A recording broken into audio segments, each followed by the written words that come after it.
నిరంతరము నీ యందు నమ్మకం ఉంచినట్లు నేను కారు మబ్బులలో నేను నీ యొద్దకు వచ్చేదనని చెప్పాను.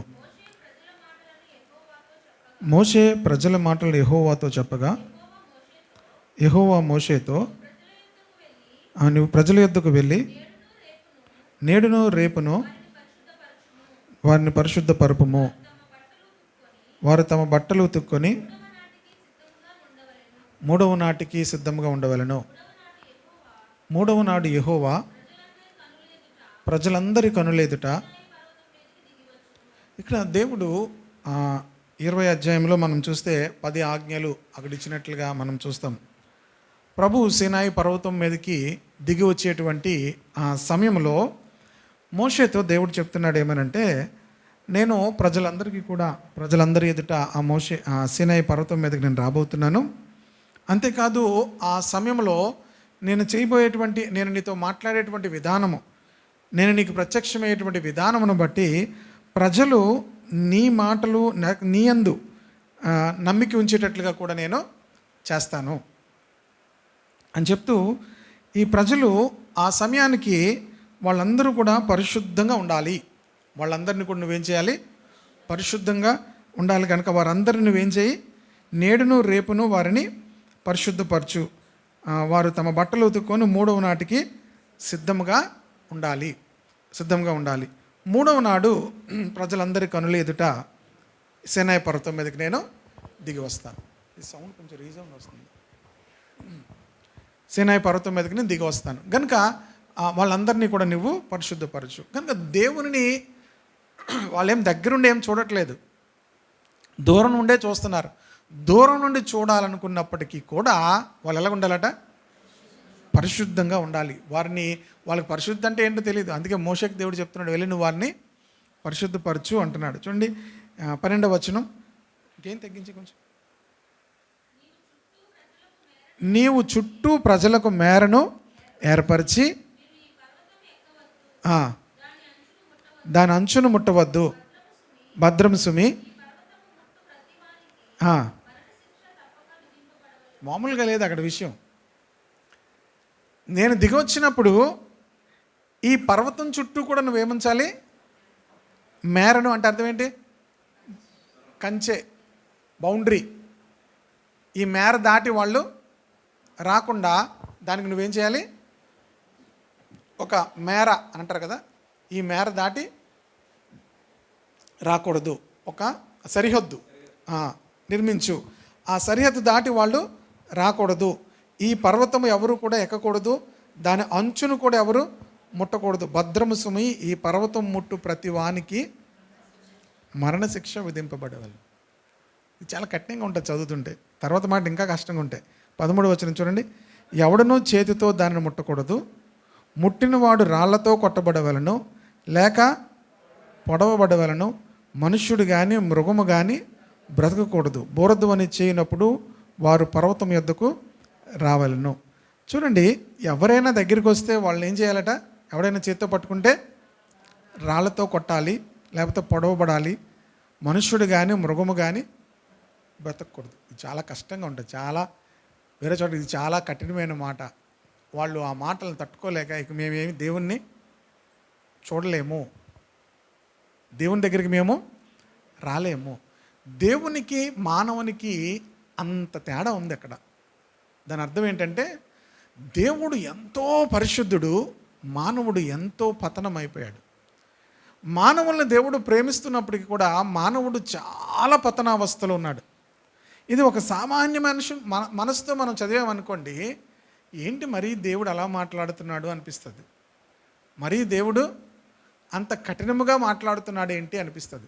దేవుడు తన పరిశుద్ధత విషయంలో అంత ఆయన కఠినంగానే వ్యవహరిస్తాడు. తన పరిశుద్ధత దగ్గరికి ఎవరైనా వచ్చినా కూడా వాళ్ళు కాలిపోతారు. మీరు చాలాసార్లు చూస్తే కేవలం దూతలు మాట్లాడుతూనే చచ్చిన వాళ్ళ వల్లే పడిపోయే వాళ్ళు ఉన్నారు చాలామంది. కనుక దేవుని యొక్క ప్రభావంతో ఆయన రాబోతున్నాడు. ఆయన మామూలుగా రావట్లేదు. ఆయన ఎలా రాబోతున్నాడు? ఆయనకున్న మహాశక్తితో ఆయన రాబోతున్నాడు. ఎందుకు అలా రాబోతున్నాడు అంటే, ఇజ్రాయేలులకు తన శక్తి మహిమను కూడా వాళ్ళు చూడాలనుకుంటున్నాడు. మోషే నేను ఎద్దుకు వచ్చినప్పుడు నిన్ను వాళ్ళు నమ్ముతారు, నేను ఎలాంటి దేవుణ్ణో చూసి వారు నిన్నేం చేస్తారు, నమ్ముతారు. ఇందాక చూసాం కదా ఆ మాటను. నిరంతరము వారి 9వ వచనము, ప్రజలు విని నిరంతరం నేను నమ్మిక ఉంచినట్లు నేను కారు మబ్బుల్లో నీ ఎద్దుకు వచ్చేదని. అది చూసినప్పుడు దేవుణ్ణి నమ్ముతారు. అంతేకాదు దేవుని సేవకుడైన మోషే యందు కూడా వారు నమ్మిక ఉంచుతారు అంటున్నాడు దేవుడు.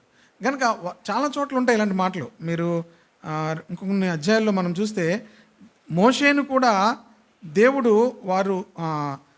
వారిని నమ్మినట్లుగా, మోషేని ప్రజలందరూ కూడా నమ్మినట్లుగా దేవుడు ఆ కార్యమును చేస్తాడు. ఆ వచనాలన్నీ ఇప్పుడు చూపిస్తే సమయం చాలదు కనుక తర్వాత చూపిస్తాను నేను. ఇక్కడ చూడండి, ఇప్పుడు ఆ పర్వతానికి దేవుడు మేరలను ఏర్పరిచాడు. ఆ మేరల దగ్గరికి ఎవరు కూడా రాకూడదు అన్నాడు. చూడండి దేవుడు ఎలా వస్తాడో 14వ వచనం కూడా మరలా చదువుదాం. అప్పుడు దిగి వచ్చి ప్రజలను పరిశుద్ధపరచగా బట్టలు ఉతుక్కునిరి.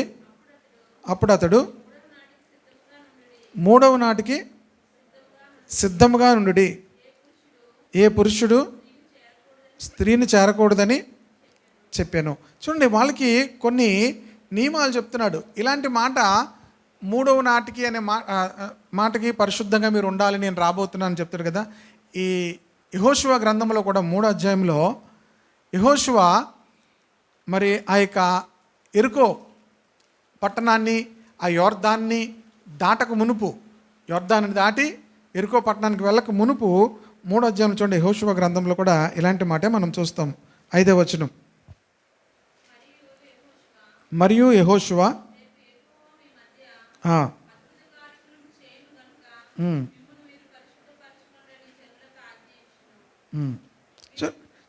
మిమ్మల్ని మీరు ఏం చేసుకోండి, పరిశుద్ధ పరచుకోవాలి.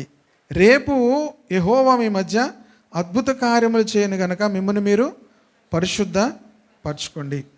మీరు 3వ వచనం చూడండి, మీరు మీ దేవుడైన యెహోవా నిబంధన మందసమును యాజకులైన లేవీయులు మోసుకొని పోట చూచినప్పుడు మీరున్న స్థలములో నుండి బయలుదేరి దాని వెంబడి వెళ్ళవలెను. మీకును దానికిని దాదాపు 2000 కొల మందసానికి ప్రజలకి మధ్య ఎంత దూరం ఉండాలట, 2000 కొల మూరల ఎడం ఉండాలట. దేవుని దగ్గరికి ప్రజలు సమీపంగా రావడానికి అవకాశం లేదు. ఎందుకు లేదంటే దేవుడు అంతా పరిశుద్ధుడు.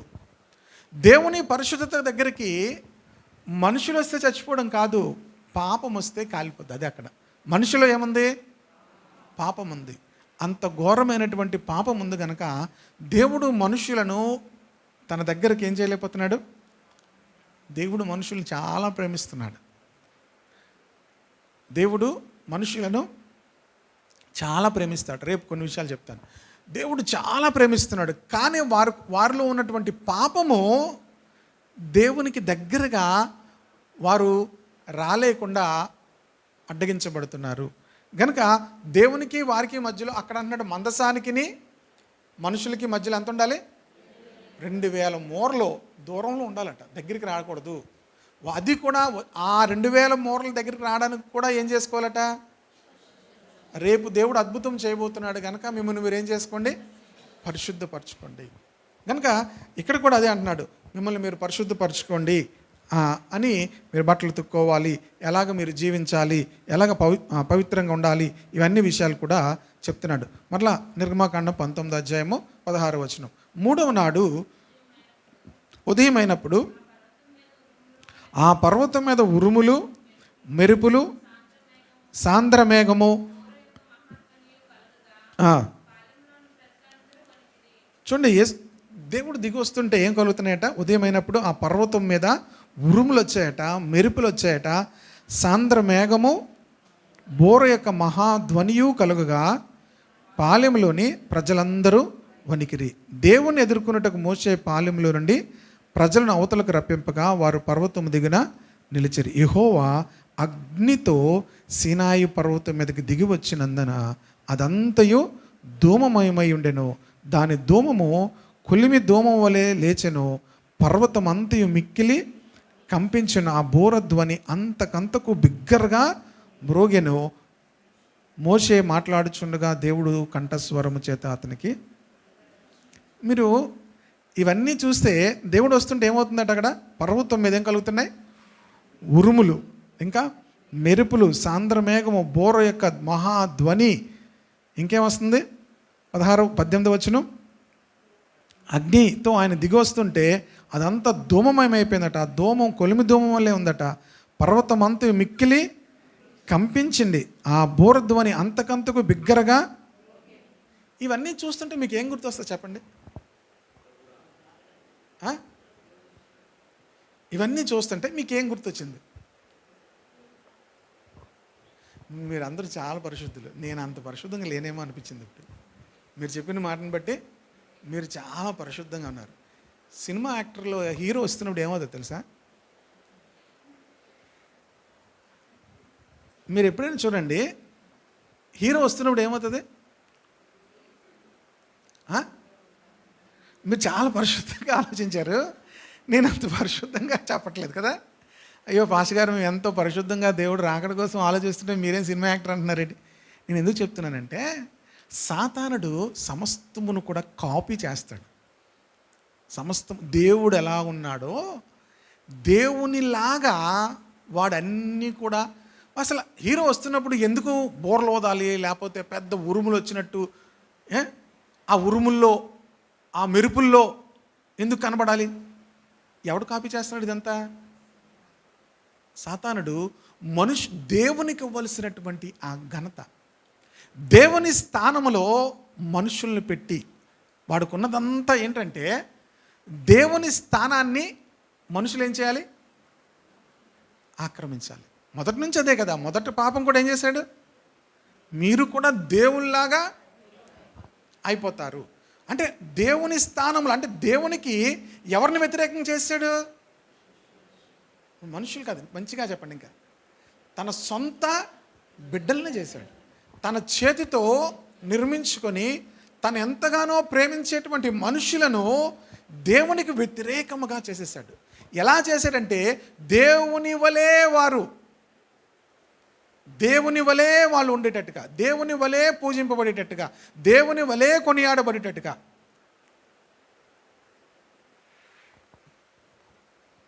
దేవుడు మనుషులు ఎంత ప్రేమిస్తున్నాడంటే, దేవుడు తన స్థానాన్ని ఎవరికి కూడా ఆయన ఇవ్వడు.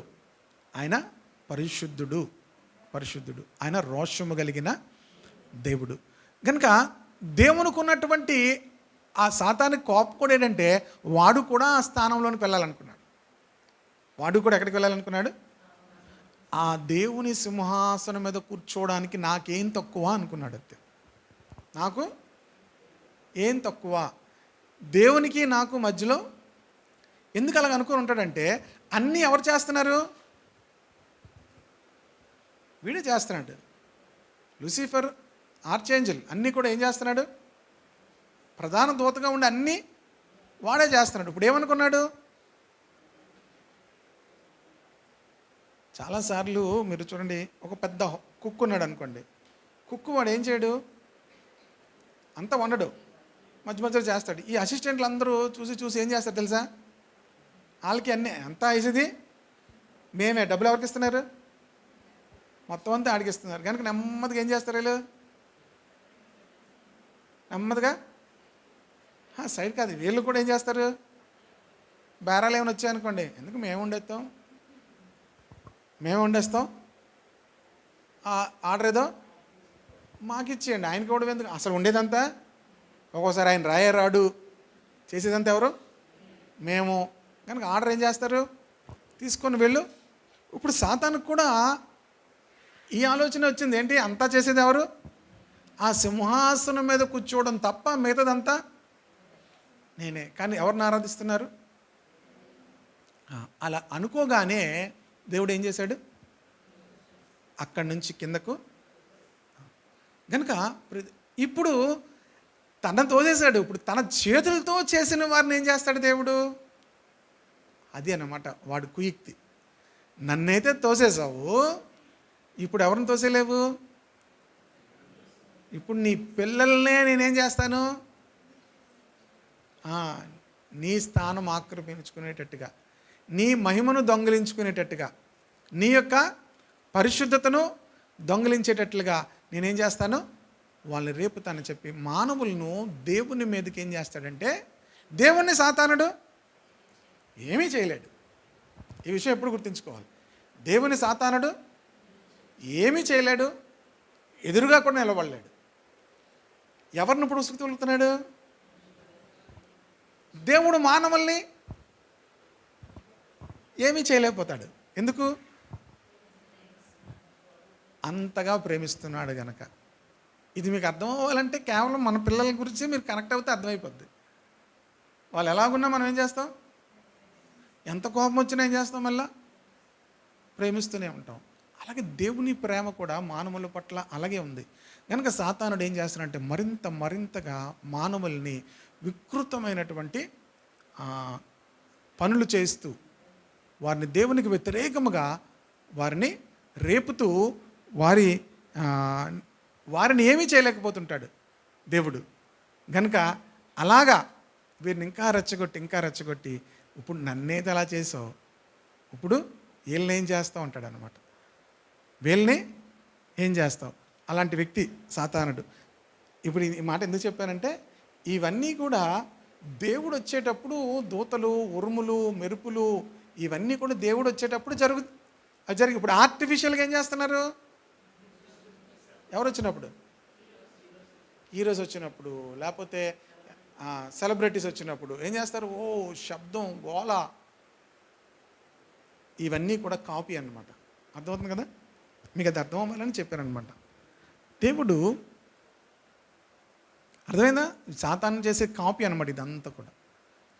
దేవుడు ఎలాగ ఆరాధింపబడుతున్నాడో వాడు కూడా అలాగే ఆరాధింపబడాలని. మిగతాప్పుడు విగ్రహారాధన కూడా మనం చూస్తే అవన్నీ కూడా ఎందుకు అలా దేవుని దివారాత్రులు ఏం చేస్తున్నారు? పరిశుద్ధుడు పరిశుద్ధుడు పరిశుద్ధుడు అనే దూతలు ఏం చేస్తున్నారు? కొనియాడుతున్నారు. ఇప్పుడు వీడు కూడా ఏం చేయాలి? నేను కలకత్తా ఒకసారి వెళ్ళినప్పుడు రాత్రంతా ఉన్నాయండి పాటలు. రాత్రంతా అదేదో ఫెస్టివల్ వస్తుందట, రాత్రంతా. అంటే వాడికి ఆశ ఏంటంటే దేవునిలాగా నేను కూడా ఉండాలి, ప్రజలు నన్ను దేవునిగా ఏం చేయాలి, వాడికి ఇవ్వబడిన సమయంలో వాడు అలాగా పూజింపబడాలని వాడు కోరుకుంటాడు. ముందుగా మనము మన దేవుణ్ణి ఎలాగ ఆరాధించాలో మనము తెలుసుకొని మనము దేవుని ఏం చేయాలి? ఆరాధించాలి.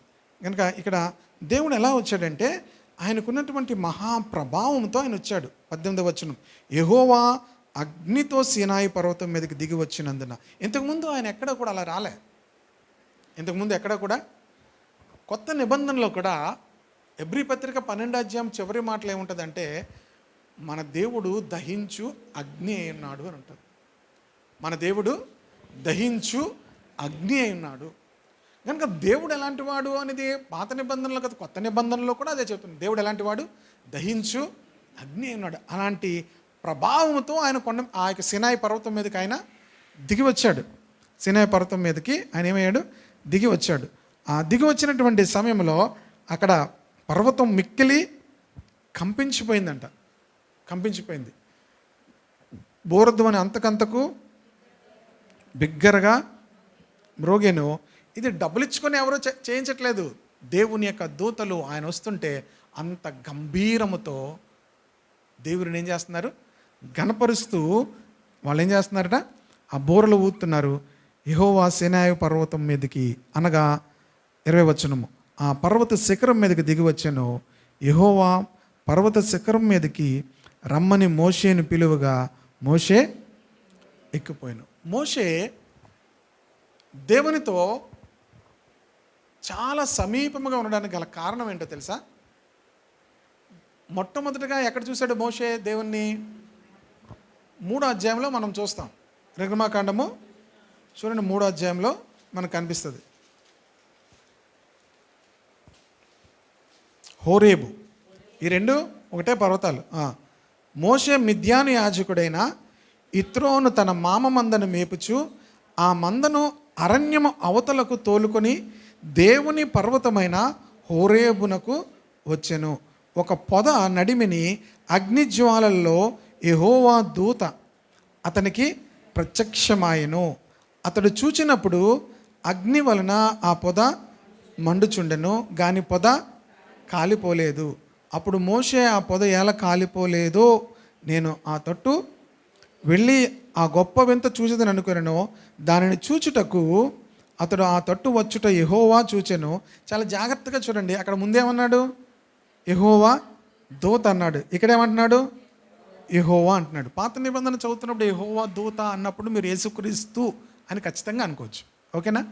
అక్కడ మీరు యెహోవా దూత అనగానే మీరు వెంటనే మళ్ళీ యెహోవా అని ఉంటుంది. మీరు నెక్స్ట్ టైం చదువుతున్నప్పుడు చూడండి. ఆ కాన్వర్జేషన్లో కొన్నిసార్లు దూత ప్రత్యక్షమైందని ఉంటాయి, కానీ ఆ దూత ప్రత్యక్షమైన వెంటనే మరలా కాన్వర్జేషన్లో యెహోవా అని ఉంటుంది. అది యేసుక్రీస్తుకు గుర్తు, మీరు గుర్తుంచుకోవాలి. ఓకేనా? ఆ గొప్ప వింత చూసేదని అనుకొని దాన్ని చూచుటకు ఆ తట్టు వచ్చుట యెహోవా చూచెను. దేవుడు ఆ పొద నడుము నుండి మోషే మోషే అని అతన్ని పిలిచెను. అందుకు అతడు చిత్తము ప్రభువా అనెను.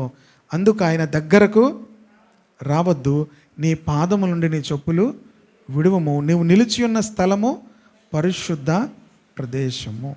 దేవుడు కొద్ది కొద్దిగా మోషేకి తను తాను ఏం చేసుకుంటున్నాడు? బయలుపరుచుకున్నాడు. ఇంత ప్రత్యక్షత రాక మునుపు మోషే తన గురించి తాను కొద్ది కొద్దిగా దేవునికి ఏం చేసుకుంటున్నాడు? దేవుడు మోషేకి బయలుపరుచుకుంటున్నాడు. మొదటగా చెప్పాడు, నువ్వు నిలిచి ఉన్న స్థలం ఏంటి? పరిశుద్ధమైనది. మోషేకి ఒక అవగాహన వచ్చింది, దేవుడు ఎలాంటి వాడు? పరిశుద్ధుడు.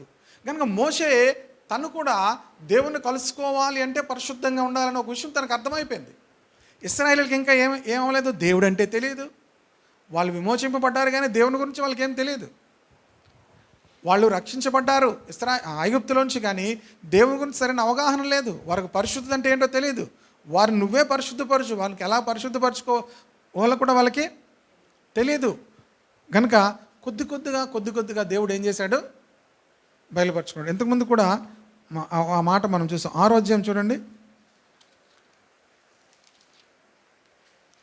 6వ అధ్యాయము 2వ వచనం. మరియు దేవుడు మోషేతో ఇట్లనెను, నేనే యెహోవాను, నేను సర్వశక్తిగల దేవుడను, సర్వశక్తిగల దేవుడను పేరున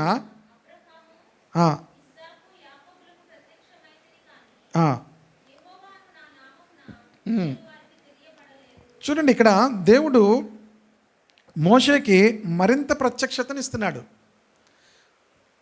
అబ్రహాము, ఇస్సాకు, యాకోబులకు నేను ఎలా ప్రత్యక్షమయ్యాను? సర్వశక్తి గల దేవుడిగా ప్రత్యక్షమయ్యాను. ఇప్పుడు నీకెలా ప్రత్యక్షమవుతున్నాను? యెహోవాను, నేనే యెహోవాను, మాట నెరవేర్చువాడను, మాట ఇచ్చి తప్పువాడను కాను. కనుక దేవుడు మనము ఆయనకి దగ్గరకు వస్తున్న కొద్దీ ఆయన తాను ఏం చేసుకుంటాడు? ఆయన బయలుపరుచుకుంటాడు. మోషేకు ఎంత ప్రత్యక్షత దొరికిందంటే ఆ మహామహిమతో దేవుడు వచ్చినప్పుడు దేవుని చూడగలిగే అంత కృప, పరిశుద్ధత మోషే పొందుకున్నాడు. అంత విధేయత దేవుని సన్నిధిలో పొందుకున్నాడు. అంతేకాదు ఎంత ప్రభావముతో వచ్చాడంటే ఆ తర్వాత మోషే ముఖం ఎవరు కూడా చూడలేకపోయారు. మనం 3-4 రోజులు ఉపవాసం ఉండి మనం దేవుని సన్నిధిలో ఒంటరిగా గడిపి బయటకు వస్తేనే మన ముఖాల్లో చాలా ప్రకాశం ఉంటుంది. మన ముఖాల్లో చాలా ప్రకాశం ఉంటుంది. అలాంటిది దేవుని మహా ప్రభావముతో దేవుడు వస్తే మోషే ముఖం మీద ఉన్నటువంటి మహిమని ఎవరు కూడా చూడలేకపోతున్నారంట. ఎందుకంటే అంత ప్రభావంతో దేవుడు ఆ సినాయి పర్వతం మీదకి దిగి వచ్చాడు. ఆయన వచ్చిన తర్వాత దేవుడు మోషేతో మాట్లాడుతున్నాడు. మోషేతో ధర్మశాస్త్రం అంతా కూడా ఇవ్వడానికి వచ్చాడు. వీళ్ళందరూ కూడా ఆ చుట్టూ ఉన్నారు. ఆ పర్వతం చుట్టూ కూడా ఉన్నారు. మధ్యలో మరలా చెప్తున్నాడు. చూడు 23వ వచనం అనుకుంటాను, చూడండి.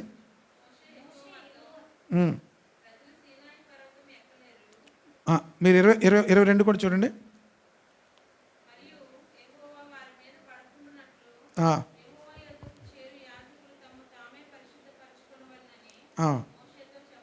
మోషేతో చెప్పగా మోషే యెహోవాతో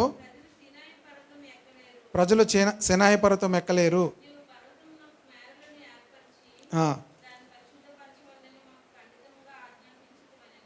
చూడండి, దేవుడు మళ్ళీ మధ్యలో చెప్తున్నాడు, ఎవరు ఎక్కకుండా చూడు అని చెప్తున్నాడు. మరలా ఎవరు ఎక్కకుండా చూడు అని చెప్తున్నాడు. అని చెప్తుంటే మోషే ఏం చెప్తున్నాడు, నువ్వు ఆల్రెడీ ఏం చెప్పావు ప్రభా, వాళ్ళు ఎక్కలేరు, వాళ్ళకి మధ్యలో నువ్వేం చేసావు, మేర ఏర్పరిచావు, దాన్ని పరిశుద్ధపరచాలని మాకు ఖండితంగా నువ్వు ఆజ్ఞాపించావు. మరలా 24 చూడండి, అందుకు యెహోవా నువ్వు దిగి వెళ్ళుము. ఎక్కడి నుంచి వెళ్ళు, పర్వతం ఎక్కాడు. దేవుడు ఏం అంటున్నాడు, నువ్వు దిగి వెళ్ళుము.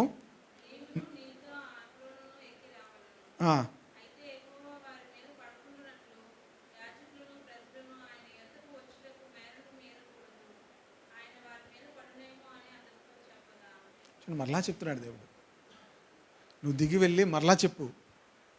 మరలా కానీ వాళ్ళు ఏమాత్రం సాహసం చేసినా వాళ్ళు ఏమవుతారు, చనిపోతారు. దేవుని యొక్క కోపం వారి మీదకి రాకుండా మరలా చెప్పు, మరలా చెప్పు అన్నాడు. అంటే దేవుడు ఎంత పరిశుద్ధుడో మనము ఈ విషయాన్ని బట్టి జ్ఞాపకం చేసుకోవాలి. దేవుని పరిశుద్ధత అంత ఉన్నతముగా ఉంది కనుక ఎవ్వరూ కూడా ఆ పర్వతాన్ని సమీపించకూడదు అని దేవుడు ఆజ్ఞాపిస్తున్నాడు. ఇప్పుడు కొత్త నిబంధనలో ఈ విషయాన్ని చూద్దాం. హెబ్రీ పత్రిక 12వ అధ్యాయము, హెబ్రీ పత్రిక 12వ అధ్యాయము 18వ వచనం చూద్దాం. సృజించి తెలుసుకొనదగినట్టు మండుచున్నట్టు కొండకును అగ్నికిని కారు మేఘమునకును గాఢాంధకారమునకును తుఫానుకును బోరధ్వనికిని మాటల ధ్వనికిని మీరు ఇలాంటి ఎక్స్పీరియన్స్కి రాలేదు మీరు అంటున్నాడు. ఇశ్రాయేలీలు దేవుని యొక్క మహిమను చూసినప్పుడు, దేవుని యొక్క ప్రభావమును చూసినప్పుడు ఇశ్రాయేలీలు ఆ దేవుడు ఆ సినాయి పర్వతం మీద దిగి వచ్చినటువంటి సమయంలో జరిగిన విషయాలన్నీ ఇక్కడ రాస్తున్నాడు పౌలు. మీరు బోరధ్వనికి మాటల ధ్వనికి మీరు రాలేదు, ఒక జంతువైనను ఆ కొండను తాకిన యెడల రాళ్లతో కొట్టబడాలని ఆజ్ఞాపించిన మాటకు వారు తాళలేక ఆ ధ్వని వినిన వారు మరి ఏ మాటయు తమతో, బాబు ఇంకేం చెప్పొద్దు, మేమేం చేయలేకపోతున్నాం, వినలేకపోతున్నాం, మాకేం చెప్పొద్దు. మరియు ఆ దర్శనం ఎంతో భయంకరంగా ఉన్నందున మోషే నేను మిక్కిలి భయపడి వణుకుచున్నాను నేను. ఇది పాత నిబంధనలో జరిగినటువంటి అనుభవం గురించి ఇక్కడ రాస్తున్నాడు. ఇప్పుడు మనం ఈ అనుభవానికి రాలేదు, ఇప్పుడు మనం ఈ అనుభవంలో లేము. ఇప్పుడు చెప్తాం, ఇప్పుడైతే సియోను కొండకును జీవం గల దేవుని పట్టణమునకును అనగా పరలోకపు యెరూషలేమునకును వేవేల కొలది దేవదూతల యొద్దకును పరలోకమందు వ్రాయబడి ఉన్న జ్యేష్ఠుల సంగమునకును వారి మహోత్సవమునకును అందరి న్యాయాధిపతి అయిన దేవుని యొద్దకును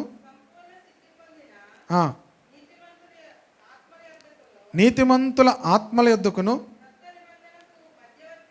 క్రొత్త నిబంధనకు మధ్యవర్తి అయిన యేసునొద్దకును హేబేలు కంటే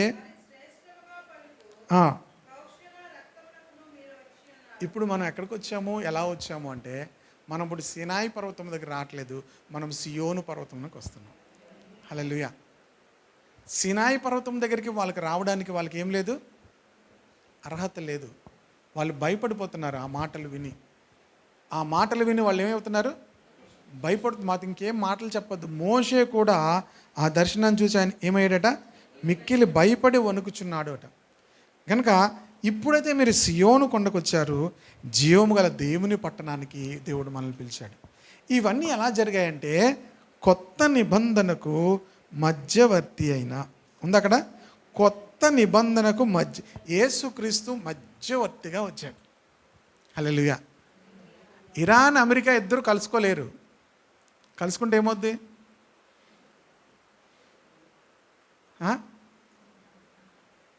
అక్కడే వాళ్ళు ఒకళ్ళని కాల్చుకుంటారు కదా. ట్రంప్ అక్కడే కాల్చేస్తానంటాడు. ఇప్పుడు మధ్యవర్తి వచ్చాడు, ఎవరైనా యేసుక్రీస్తు. మధ్యవర్తి వచ్చి ఏం చేశాడంటే దేవునిని ప్రజల దగ్గరికి, ప్రజలను దేవుని యొద్దకి సమాధానపరిచాడు. ప్రజలకు దేవునికి మధ్యలో ఏం చేశాడు? సమాధానపరిచాడు. ఎలా పరిచారు? అక్కడ ఉంది, ఏమనుంది? హేబేలు కంటే మరి శ్రేష్టముగా పలుకు ప్రోక్షణ రక్తము. యేసుక్రీస్తు రక్తము ఏం చేసిందంటే మనలను సమాధానపరిచింది. ఎవరితోనూ? దేవునితో సమాధానపరిచింది. ఈ మాట ఎఫెసీ పత్రికలో కూడా ఉంటుంది. ఎఫెసీ పత్రిక 2వ అధ్యాయము 13వ వచనం చూడండి. ఆయనను మునుపు దూరస్తులైన మీరు ఇప్పుడు క్రీస్తు యేసునందు క్రీస్తు రక్తము వలన మనము గతములో దేవునికి ఏమై ఉన్నాము? దూరస్తులమై ఉన్నాము. ఇప్పుడు ఎలా దగ్గరమయ్యామట? క్రీస్తు యేసునందు క్రీస్తు రక్తము వలన సమీపస్తులమై ఉన్నాము. ఆయన మన సమాధానమై ఉండి మీకును మాకును ఉండిన ద్వేషమును అనగా విధిరూపకమైన ఆజ్ఞలు గల ధర్మశాస్త్రము తన శరీరమందు కొట్టివే చేత మధ్యగోడను పడగొట్టి మన ఉభయులను ఏకము చేసెను. 16వ వచనం, తన సిలువ వలన ఆ ద్వేషమును సంహరించి దాని ద్వారా వీరిద్దరిని ఏకశరీరముగా చేసి దేవునితో సమాధాన పరచవలని ఇలాగూ చేసెను గనుక ఆయనే మన సమాధానకారకుడై ఉన్నాడు. క్రొత్త నిబంధన ద్వారా దేవునిని మనం కలుసుకోగలుగుతున్నాం. పాత నిబంధనను బట్టి దేవుని ఏ మనిషి కూడా కలుసుకోలేడు. అక్కడక్కడ కొద్ది మనుషులు మాత్రమే కలుసుకున్నారు. అక్కడక్కడ మనుషులకు దేవుడు కొద్ది ప్రత్యక్షతనిచ్చాడు. నోవాహుకు కొంత ప్రత్యక్షత ఉంది, హానోకు కొంత ప్రత్యక్షత ఉంది, తర్వాత అబ్రహాముకు కొంత ప్రత్యక్షత ఉంది. పూర్తిగా వాళ్ళకి తెలియదు. మోషేకు మరింత ఎక్కువగా ప్రత్యక్షత ఉంది. అలాగా వాళ్ళకు కొద్దిగా ఉంది. ఇప్పుడు మనుషులందరికీ లేదు. ఇప్పుడు దేవుడు కొత్త నిబంధనలో మనుషులందరికీ కూడా ఏం చేశాడు? ఆయన మధ్యవర్తిగా ఉండి యేసుక్రీస్తు రక్తం ద్వారా దేవునికి మనకు మధ్యలో ఉన్నటువంటి ద్వేషాన్ని కొట్టివేసి ఆ యొక్క సిలువ రక్తం వలన సంధి చేసి మనం సమాధానపరిచాడు. కనుక యేసుక్రీస్తు రక్తమును బట్టి మనము దేవుని సన్నిధికి రావాలి. యేసుక్రీస్తు రక్తం లేదనుకోండి మనకి ఏ విలువ లేదు. యేసుక్రీస్తు నామం లేదనుకోండి మనకు దేవుని సన్నిధిని నిలవబడడానికి ఏ అర్హత లేదు. మనం ఎంత మంచి వాళ్ళమని మనం అనుకుంటున్నాం, మన గురించి నీకు నాకు ఏ అర్హత కూడా లేదు. యేసుక్రీస్తు రక్తం వలనే మనకు దేవునితో సమాధానము కలిగింది. అర్థమవుతుంది కదా? కనుక ఆయనే మనకు సమాధాన కారకుడై ఉన్నాడు. కనుక పాత నిబంధనలో చూసాము ఎంత కఠినంగా దేవుడు మాట్లాడినట్టుగా చూస్తాం. దేవుడు కఠినంగా మాట్లాడడం కాదు, ప్రజల యొక్క స్థితి అలా ఉంది. పాపమును ఆయన ఏం చేయలేడు? సహించలేడు. పాపులు ఆయన సన్నిధిలో నిలవలేరు. పాపులను దేవుని సన్నిధికి ఆయన రాలేరు. దేవుని సన్నిధిలో అంత దహించు అగ్నిగా ఆయన దిగి వస్తున్నాడు. కనుక ఎవరైనా కనీసము ఆ కొండని టచ్ చేసినా ఏమవుతారు? చనిపోవాలి. వాళ్ళని రాళ్ళతో కొట్టి చంపాలి. అది పాపమునకు శిక్ష. అర్థమవుతుంది కదా? మనుషులకు శిక్ష కాదు. ఈ విషయాన్ని ఎప్పుడు మర్చిపోకూడదు. దేనికి శిక్ష? అది పాపమునకు శిక్ష. అది కనుక పాపం అనేది దేవుడు సహించలేడు. పాపమును ఆయనను తాకనివ్వడు ఆయన. కనుకనే కొండ తాకినా కూడా వాళ్ళని ఏం చేయమన్నాడు? మరణశిక్ష విధించాలి అన్నాడు, రాళ్లతో కొట్టాలి అన్నాడు. కనుక ప్రియ దేవుని బిడ్డలారా, కానీ కొత్త నిబంధనలకు వచ్చేసరికి యేసుక్రీస్తు ఏం చేశారంటే ఆ ద్వేషం అంతా, ఆ పాపం వలన వచ్చినటువంటి ఆ ఉగ్రత అంతా కూడా సిలువలో ఆయన కార్చిన రక్తమును బట్టి, సిలువలో ఆయన అనుభవించినటువంటి ఆ శిక్ష, ఆ మరణమును బట్టి ద్వేషమంతా తీసేశాడు. శిక్ష అంతా పోయింది. దేవునితో మనల్ని ఏం చేశాడు? ఆయన సమాధానపరిచాడు. అందుకే మీరు కొండకు రాలేదు, పర్వతం దగ్గరికి రాలేదు, బూరధ్వనికి రాలేదు అన్నీ చెప్తూ ఇప్పుడు మీరు దేనికి వచ్చారు? సియోను కొండకు వచ్చారు మీరు, జీవము గల దేవుని పట్టణానికి వచ్చారు. అంతేకాదు మన మధ్యవర్తి అయినటువంటి యేసుక్రీస్తు ద్వారా ఇదంతా కూడా మనకు సాధ్యమైంది. కానీ క్రైస్తవ జీవితంలో యేసుక్రీస్తును కానీ మనం ఏ మాటలోనైనా ఏ సందర్భంలోనైనా పక్కన పెట్టి మనం మాట్లాడామంటే అసలు మనకు విలువ లేదు. యేసుక్రీస్తుని బట్టే మనకి ఏదైనా విలువ తప్ప యేసుక్రీస్తు అనే మాట లేకుండా మనము దేని గురించైనా మాట్లాడినా మనకేం లేదు, మనల్ని యాక్సెప్ట్ చేయరు. అర్థమవుతుంది కదా? యేసుక్రీస్తు అనేటువంటి మాట లేకుండా, యేసుక్రీస్తు రక్తము అనేటువంటి మాట లేకుండా మనం పరలోకంలో కానీ ప్రభుతో కానీ దేవునితో కానీ మాట్లాడడానికి మనకు హక్కు లేదు. కనుక దేవునితో మనము మాట్లాడేటువంటి ప్రతి మాట, చేసే ప్రతి ప్రార్థన యేసుక్రీస్తు ద్వారా, యేసుక్రీస్తు నామములో, యేసుక్రీస్తు రక్తమును బట్టి మనం చేయాలి. అప్పుడే మనము అంగీకరింపబడతాము. లేకపోతే మనకు అసలు ఏం లేదు, యాక్సెస్ లేదు. కనుకని మనము యేసుక్రీస్తుని ఎంతగా మనము ప్రేమించాలి, ఆరాధించాలి. ఆయన మనకి ఇట్టి స్థితిని మనకు అనుగ్రహించాడు. తండ్రితో మనకు అంత గొప్ప ఆధ్యాత్మికమైనటువంటి ఆ అనుభూతిని ప్రభు తండ్రి చేతిని విడిచిపెట్టి మనలను తండ్రితో సమాధానపరిచి, తను సిలువలో ఆయన తను తాను పూర్తిగా అప్పగించుకొని మనలను తండ్రితో సమాధానపరిచాడు. కనుక ఈ నిర్గమాకాండంలో మరి ఆ 19వ అధ్యాయంలో ఉన్న మాటలు కంప్లీట్ చేస్తున్నాము. కనుక నిర్గమాకాండం చాలాసార్లు మనం చదువుతున్నాము. కనుక ఈ శనివారము ఈరోజు కూడా నిర్గమాకాండంలో కొన్ని విషయాలు మనం చూసుకున్నాం. అక్కడి నుంచి దేవుడు చెప్తాడు కదా, మొట్టమొదటి మాట ఏం చెప్పాడు ఆయన? నువ్వు ఆకాశం మీద కానీ, భూమి మీద కానీ, భూమి కింద కానీ ఏ రూపము కూడా సాగిల పడకూడదు. మీ దేవుడైన యెహోవాను నేను రోషము కలిగిన దేవుడు, నేను తప్ప వేరొక దేవుడు నీకు ఉండకూడదు. మొట్టమొదటి మాట, నేను తప్ప వేరొక దేవుడు నీకు ఉండకూడదు. ఏ రూపాన్ని నువ్వు చేసుకోకూడదు, దానికి సాగిల పడకూడదు. దేవుడు ఆ రోషము కలిగిన దేవుడు. కానీ ఇప్పుడు కొత్త నిబంధనలో నుంచి వచ్చి మనము పాత నిబంధనలో ఉన్న దేవుని ఆజ్ఞలను మనకు అద్భుతంగా మనకు అర్థమవుతాయి. పాత నిబంధనలో ఉన్న వాళ్ళు ఆజ్ఞలైతే ఉన్నాయి, కానీ వాళ్ళకి ఆజ్ఞను అనుసరించి వాళ్ళు జీవించలేదు. కానీ కొత్త నిబంధనలో ఉన్నటువంటి మనము యేసుక్రీస్తును బట్టి, యేసుక్రీస్తు ద్వారా, యేసుక్రీస్తు మార్గంలో నడుస్తూ తండ్రిని మనము సంతోషపెట్టేవారముగా, తండ్రిని ఘనపరిచేవారముగా, తండ్రిని మహిమపరిచేవారముగా, తన కుమారుని మన కొరకు పంపించినందుకు ఆయనకు కృతజ్ఞతాస్తుతులు చెల్లిస్తూ ఆ కుమారుని నమ్ముకొని ఆ కుమారుని ద్వారా నిత్య జీవం పొందుటయే దేవుని యొక్క చిత్తము. ఆయన చిత్తం ఏంటంట? ఆ కుమారుని ద్వారా నిత్య జీవము పొందుకొనుటయే ఆ దేవుని యొక్క చిత్తము. కనుక ఆ అట్టి కృపను మనం ఎప్పుడూ కూడా నిర్లక్ష్యము చేయకుండా ఆ కృపలో మనమందరమును కూడా నడుస్తూ మన ప్రభువును నమ్ముకుంటూ, ప్రభువుని హత్తుకొని, ప్రభువుని ప్రేమిస్తూ, మరింతగా ప్రభువును మనం ఎంతగా ప్రేమిస్తామో ప్రభువుని బట్టి తండ్రిని మనం చూడగలుగుతాం. ఫిలిప్ అడిగాడు, వెళ్ళిపోతున్నాను నేనంటే ఏమన్నాడు తెలుసా? తండ్రిని మాకు చూపించు. నేను వెళ్ళిపోతున్నాను తండ్రి దగ్గరికి అంటే ఫిలిప్ ఏమన్నాడు? తండ్రిని మాకు చూపించి, మాకు అంతే చాలు అన్నాడు. అప్పుడు ప్రభు అన్నాడు, నేను ఇంతకాలము మీతో ఉన్నా కూడా మీకు తండ్రిని చూడలేకపోయారా? నన్ను చూచిన వాడు తండ్రిని చూశాడు. కనుక మనం యేసుక్రీస్తునికి ఎంత సమీపంగా వస్తామో తండ్రిని మనం చూడగలుగుతాం, తండ్రి ప్రేమను చూడగలుగుతాం, తండ్రి కృపను చూడగలుగుతాము, తండ్రి యొక్క ఉన్నతమైనటువంటి సంకల్పాన్ని మనము తెలుసుకుంటాం. కనుక యేసుక్రీస్తు లేకపోతే మనం ఏమీ లేము. యేసుక్రీస్తు ద్వారానే మనము సమస్తమును కూడా తెలుసుకోగలుగుతాము, గ్రహించగలుగుతాం. మరికొన్ని విషయాలు రేపు ఆదివారం ఆరాధనలో మనము తెలుసుకోవచ్చు. చిన్న ప్రార్థన చేసుకుందాం.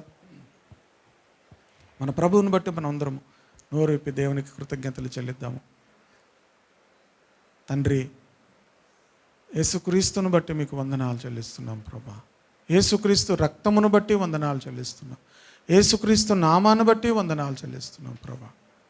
దేవా, ఇశ్రాయేలీయులు నాయన మందసానికి 2000 నాయన మూరల దూరం ఉండాలని ఆజ్ఞాపించావు ప్రభా. ఆ పర్వతమునకు ఎంతో దూరముగా వాళ్ళు ఉండాలని మీరు ఆజ్ఞాపించారు. ఆ పర్వతము జంతువు కానీ మనుషులు కానీ ఏ ఒక్కరూ తాకకూడదన్నారు ప్రభా. నువ్వెంతో పరిశుద్ధుడు ప్రభా. మా దేవుడవైన నువ్వు దహించు అగ్నివై ఉన్నావు తండ్రి. నాయన నువ్వెంతో భీకరుడు అయినావు తండ్రి. దేవా, మేమే పాటి వారము తండ్రి. ఈ దినాన్ని అబ్బా తండ్రి అని నీకు మొరపెట్టడానికి, నిన్ను సమీపించడానికి ప్రభా, నాయన నీ మాటలు ధ్యానించడానికి, నిన్ను ఆరాధించడానికి ప్రభా, నీ సన్నిధిలో ప్రార్థించడానికి ప్రభా, మాటి మాటికి నీ ఎద్దుకు రావడానికి యేసుక్రీస్తు ద్వారా మీరు మాకు చూపిన కృప కొరకు స్తోత్రాలు. యేసుక్రీస్తు ద్వారా మీరు మాకు అనుగ్రహించిన గొప్ప భాగ్యము కొరకు స్తోత్రాలు. ప్రియా ప్రభు, నీకు వందనాలు చెల్లిస్తున్నాం. మీరు చిందించిన రక్తము కొరకు మీకు వందనాలు చెల్లిస్తున్నాం. అమూల్యమైన, నిష్కలంకమైన, నిర్దోషమైన గొర్రెపిల్ల వంటి ఆయన ప్రభు నీ రక్తము కొరకు స్తోత్రాలు, స్తోత్రాలు, స్తోత్రాలు, స్తోత్రాలు చెల్లిస్తున్నాం. తండ్రితో మమ్మల్ని సమాధానపరిచినందుకు స్తోత్రాలు నాయన. మాకు తండ్రితో నాయన అబ్బా తండ్రి అని మొర్రపెట్టే కృపను మీరు మాకు అనుగ్రహించారు.